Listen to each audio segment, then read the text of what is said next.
हमारे साथ स्टूडियो में एक और खास मेहमान मौजूद है, गौरव आनंद जी, जो कि एक समाज सेवक भी हैं और पशु पक्षियों की सेवा भी करते हैं काफ़ी दिनों से। आइए चलते हैं उन्हीं के पास। सर, आपका हमारे स्टूडियो में स्वागत है। सर, अपना नाम बताइए और कब क्या काम करते हो पशु पक्षियों को लेकर? गौरव आनंद है जी। मैं पशु पक्षियों के लिए बहुत समय से काम कर रहा हूँ जी। जैसे कि अभी हम लोगों ने पीछे देखा गया था कि कोरोना काल में जी, पशु पक्षियों की सेवा के लिए कोई भी घरों से बाहर नहीं निकल रहा था। जी। तो हमने उस समय भी बहुत से कार्य ऐसे किए हैं जो एक इंसानियत की मिसाल को कायम रखे हुए हैं। जैसे कि हमने घोंसले लगाए, जी। हमने जो आवारा और जो स्ट्रीट डॉग्स वगैरह हैं इनके लिए हमने बहुत से काम किए। हम लोग दूध लेके जाया करते थे।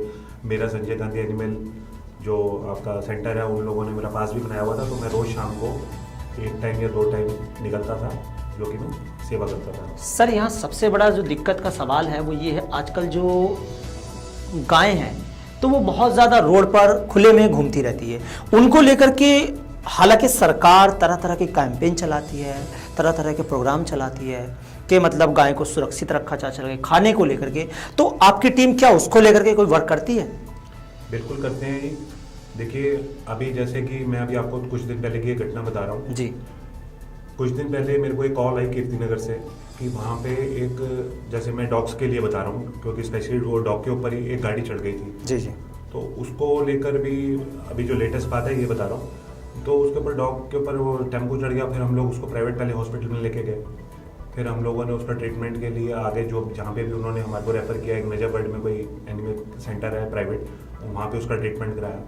तो इसी प्रकार अगर जैसे गौ माता के लिए भी अगर हमारे को कोई बताता है या ऐसा कभी कोई घटना घटित होती है तो हमसे जो बन सकता है हम करते हैं।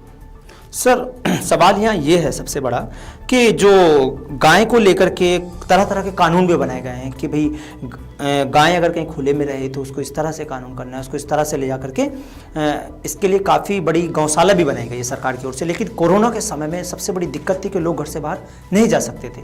घास चारे को लेकर के इतनी ज़्यादा समस्या पैदा हो गई थी सरकार के सामने भी, आमजन के सामने भी, क्योंकि आमजन बाहर नहीं जा सकता था। अगर कोई बाहर जाता है तो आपको पता है कि पुलिस उसके ऊपर क्या कर रही थी, डंडे से एक्शन सीधा लिया जा रहा था। तो ऐसे में आपने फिर क्या किया? देखिए, ये बात तो सच है कि कोई नहीं निकल रहा था जी। मगर हम लोग मैसेज के माध्यम से, व्हाट्सएप के माध्यम से लोगों से संपर्क साधे हुए थे कि हम लोग या जिसकी भी जैसी भी इच्छा है या जो जितना भी कर सकता है वो पशु पक्षियों के लिए जरूर करें। जी। क्योंकि इस संसार को बनाने में, इस सृष्टि को चलाने में इनका भी बराबर का योगदान है। हम इंसान अकेले कुछ नहीं कर सकते अगर ये हमारे पशु पक्षी या हमारे जानवर हमारे को साथ ना दें। इनका भी उतना ही योगदान है जितना एक इंसानी जिंदगी का योगदान रहा है।